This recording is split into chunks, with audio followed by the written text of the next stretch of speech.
This video is brought to you by Wise, our preferred choice for managing our money abroad.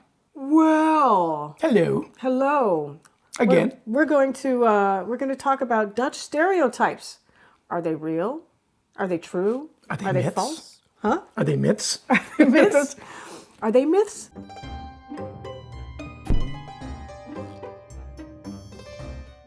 Okay, so today we're going to be talking about Dutch stereotypes. And we're going to talk about it from our point of view, just as outside observers for the last 3 years. So almost 3 years. So we got a chance to actually, we learn more and more each day about Dutch culture. But one things we've been exposed to are the stereotypes. And so we got a pretty good idea of what is true and what's not, what's made up, what's exaggerated. So we're just going to kind of, I guess, list them. I don't know. Yeah. And we're not going to cover every Dutch stereotype. There's a few that we're leaving out. Maybe we'll cover those in another video. The first one is that the Dutch wear clogs. You'll see clogs where you find tourists, basically. Yeah. Clogs were the predecessor to the steel-toed or composite-toed boots, so work boots that protected your feet and could be rinsed off from mud because there was a lot of mud walking. It's the Netherlands. I did not know this. You've been holding out on me. Oh, yeah. So today, a few traditional farmers who still wear clogs, but for the most part, people don't wear clogs. No. And we're not talking about those cool 70s ones I used to have. I love those 70s clogs. I wish they'd bring those back. Well, they really do cater to the tourists. I mean, they cater to the tourist perception, to the stereotype. So whenever we go to a place that has a gift shop or something, you always see clogs. And I look at them and I'm like, how could anybody find these comfortable? But they're practical. They're practical. Yeah. And I do got to be honest, there's only one time I've seen people wear clogs, and that was at the airport at Schiphol. So I was actually on my way to my gate, and I saw a bunch of these. Were they tourists or were they Dutch? These were very tall guys. They looked like they were in. Maybe they were Dutch. They were Dutch. In like military garb. Oh. And they were wearing clogs, and like all of them were wearing, like they were like given to them. They were all very uniform, and they looked exactly the same.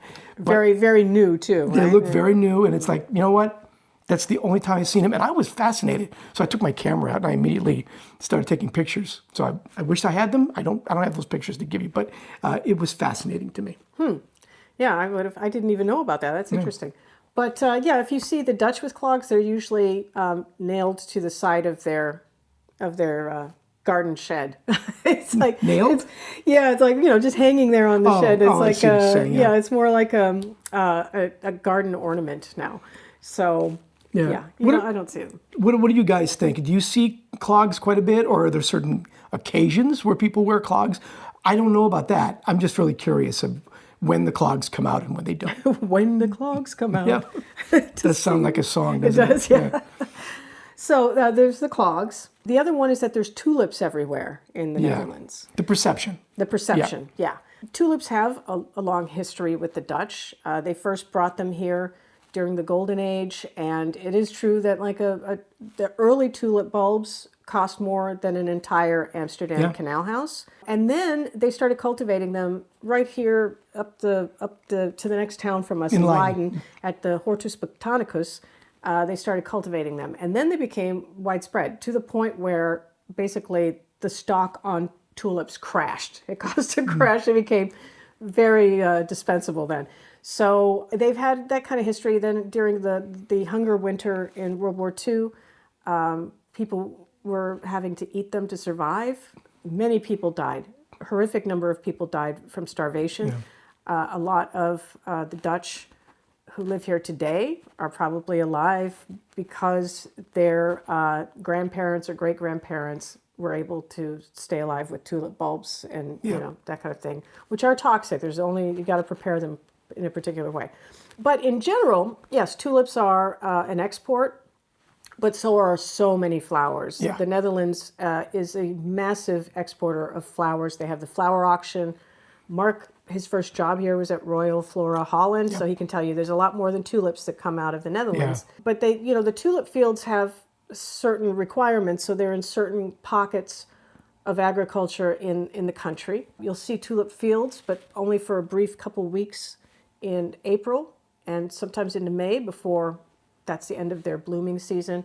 And a lot of them are not actually cut for flowers. They're allowed to bloom and then they're cut and just to sell the bulbs.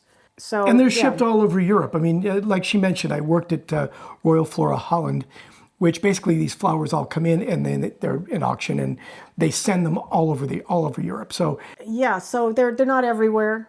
People aren't, covered in tulips here, and you're not going to find just the whole country carpeted in them. Right. And also, there's etiquette involved. They are an agricultural crop, and so tourists will try to go into the fields. They're carrying bacteria on their shoes, so they're harming people's viable crops. And so don't do that. If you want your Insta moment, go do the tulip experience or something like that where you can get your shots in.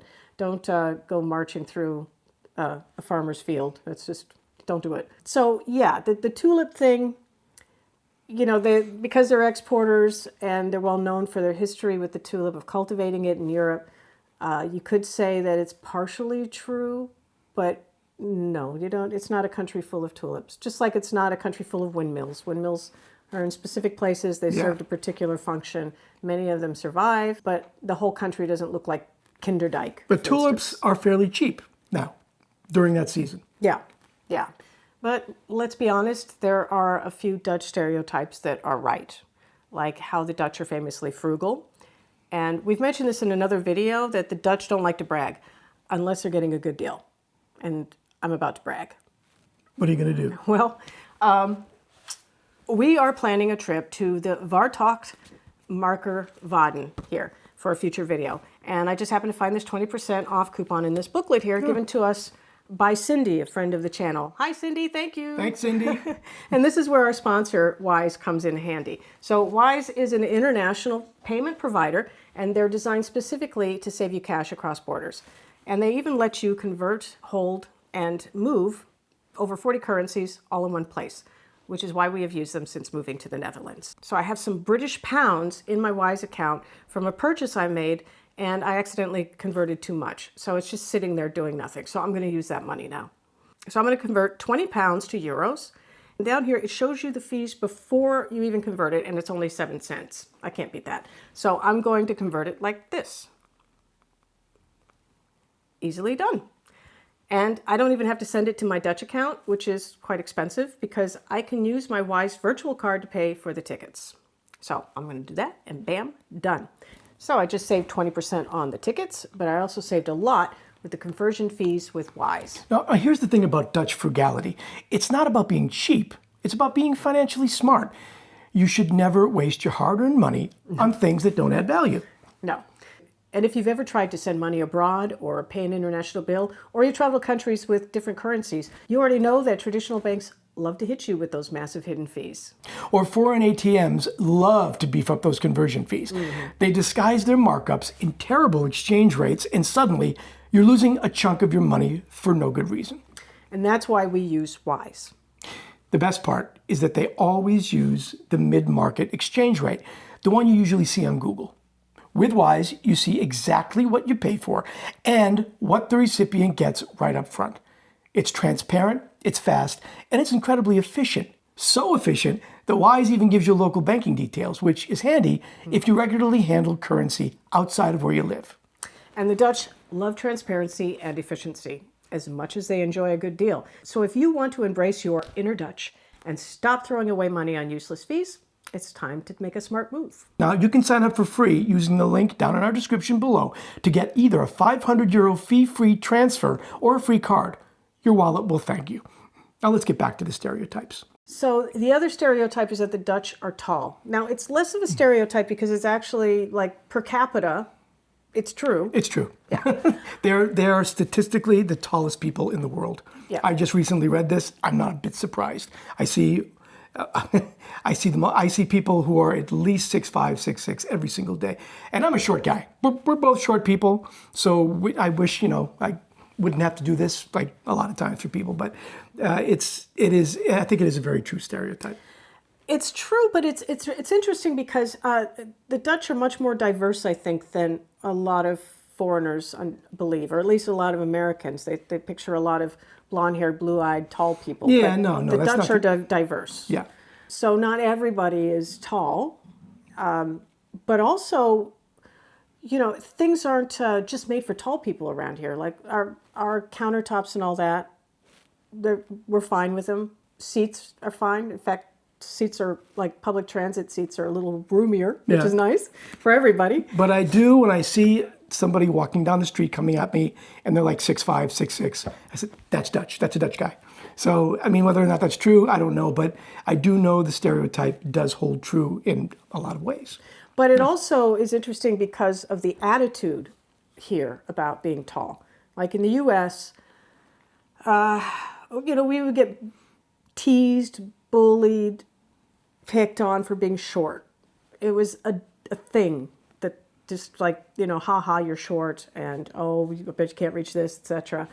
And I kind of looked upon as being less attractive in some ways. And it's bizarre because the U.S. is also diverse, but we would get picked on a lot for being short, and I don't care. Mostly when you're growing up. I mean, when you're young, you get a lot of it. I mean, I got people joke about it, but picked on was more of a young, when you're young. Yeah. But yeah, people would point it out to me. Yeah, it was like a little cheap shot they take at you once in a while. I used to get it quite a bit. Yeah. It kind of goes back to... I don't really say anything, I mean, unless you're dealing with a complete jerk or something, but you do feel somebody kind of judging you for that. Sometimes, yeah. And it's kind of funny because here we don't feel short. Even though everyone around us is much taller, nobody ever says anything. Nobody cares. No. We never feel like it gets in our way. We never have anyone mention it to us. It's just, why would they? Do normal. It's just like, whatever. Yeah. You, I'm me. Who cares? It's not anything that would make you in any way better or superior. If anything, they don't want to stand out. And they stand up, they're standing out, so they don't make a deal about it. I've never had any issues either here, ever.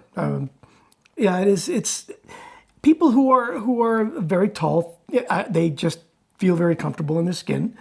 And they look at, I mean, I do get, it's funny because when I do talk to people who are tall, there is this sense that, my God, you're tall, and my God, you're short, but it's never a judgment. I don't get that. No, we don't get any judgment here. No. And no wisecracks. It's kind of it's quite nice. We just live our life. We forget we're short, even though we're surrounded by reminders every day by being surrounded by tall people. Yep. Yeah, so it's pretty cool. Another stereotype, which is absolutely true, is the Dutch usage of bikes and how bikes are just every place. And it's true. It is a bike culture. Really, not totally, but there are bike paths every place. People take bikes to work. You see people dressed up on bikes. You see people moving furniture on bikes. Moving furniture, or there's people, I think I've mentioned this in a previous video, where people will be speeding down the bike paths and there's someone side saddle, someone sitting, reading a book. There's such a comfort level with riding anywhere by bike. And I think that's a great thing. Yeah, the bikes are interesting. They enjoyed bikes before World War II. Yeah. After World War II, they had a lot of American contractors who came over to help them rebuild. And the contractors from the U.S. were trying to replicate what they were doing in the U.S., which was sprawling suburbs and a car-centric community. And for a bit there, the Dutch were, their cities were being designed this way. But in the 1970s, a lot of children were dying from car impacts. There was a whole campaign that started with the Dutch on Save the Children. To try to reduce car use and get the infrastructure, at least of the center of towns, sustainable more for bicycles.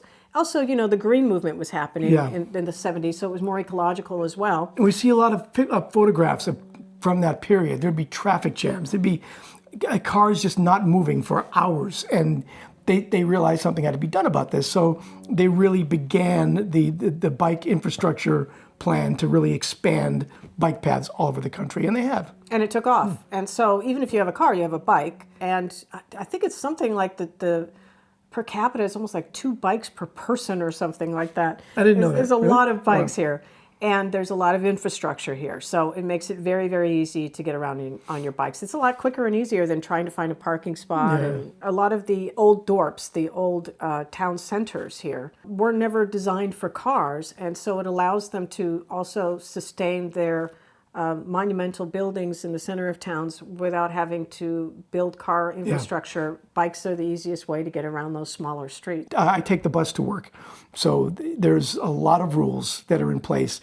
So when a bike the bikes, the bicyclists are really priority. Yeah, they have right so, away. Yeah. So yes, the Dutch do love their bikes, and it's second nature.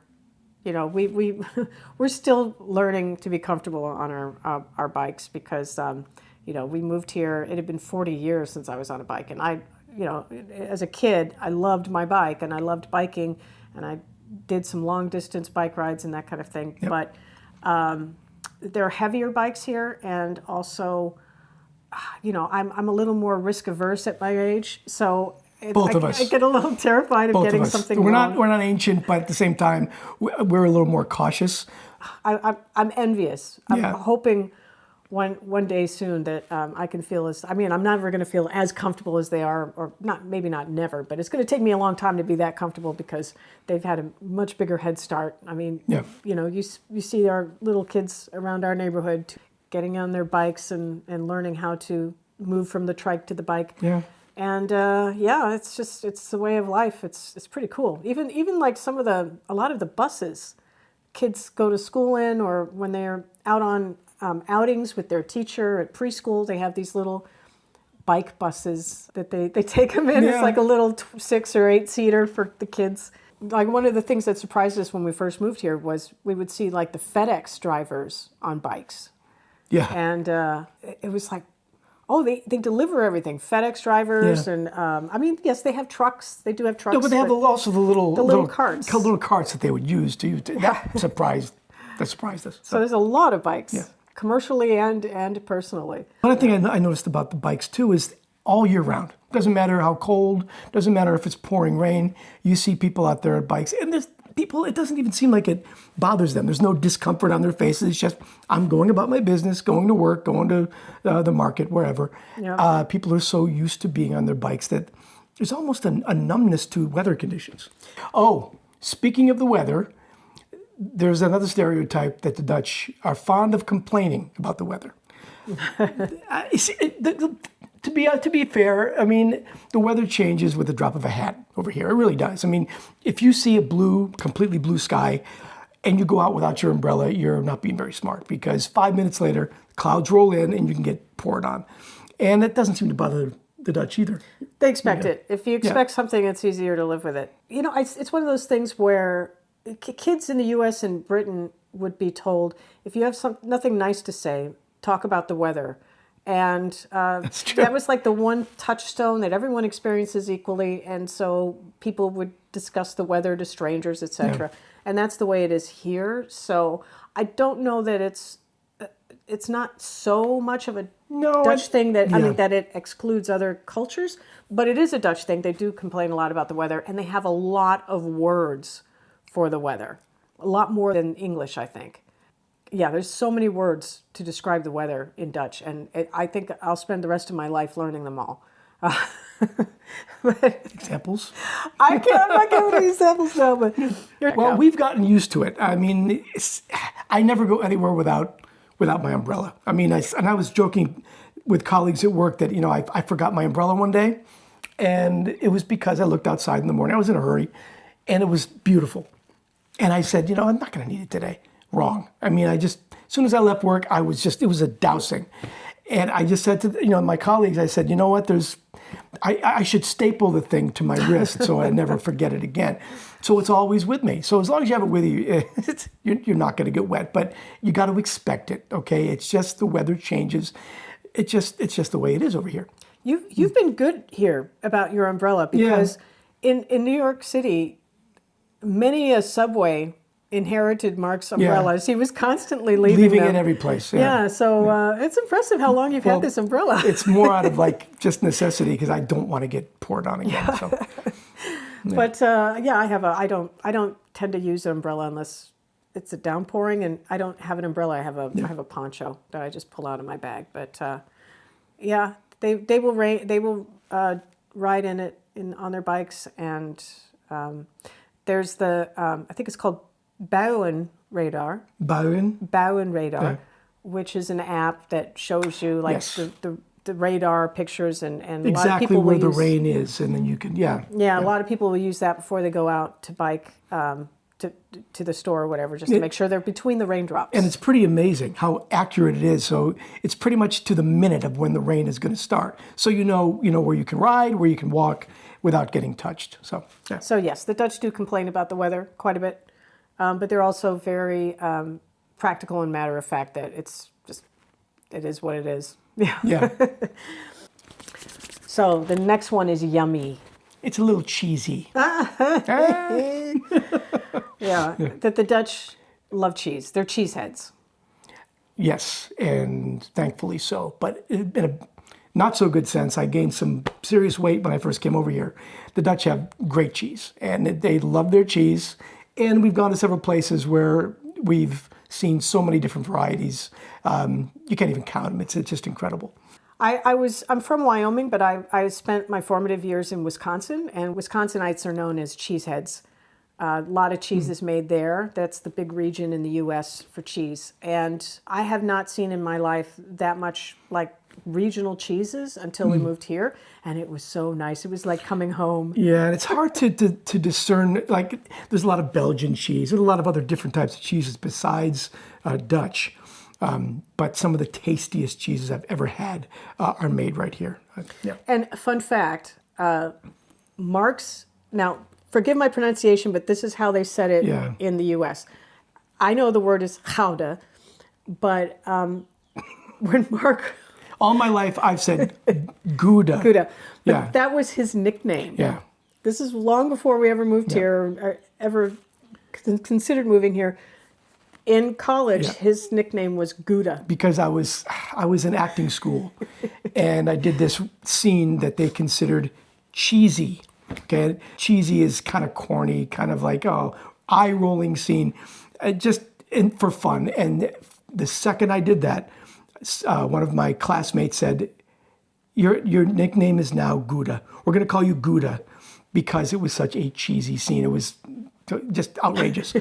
And that stayed with me throughout the 3 years I was in graduate school. But it wasn't People until... still call you that, some of your friends. Some of them do, but it wasn't until we came over here that we realized we were mispronouncing it. It's Gouda, not Gouda. It is Gouda, which, by the way, is one of my favorite cheeses. But yeah, there's a lot of cheese here, and they're very fond of cheese. They're very fond of milk products in general. And they have a lot of vegan choices too, so, that's also... they're very diverse and they're very pluralistic here. So you can get vegan cheeses. There are a lot of vegan cheeses, actually. Now that I think about it, I've never seen this many vegan cheeses, too. Good ones, like not just the cheap sandwich cheese substitutes that you'll find in the vegan sections in the U.S. But yes, there is a lot of cheese, a lot of delicious cheese, and it's cheap.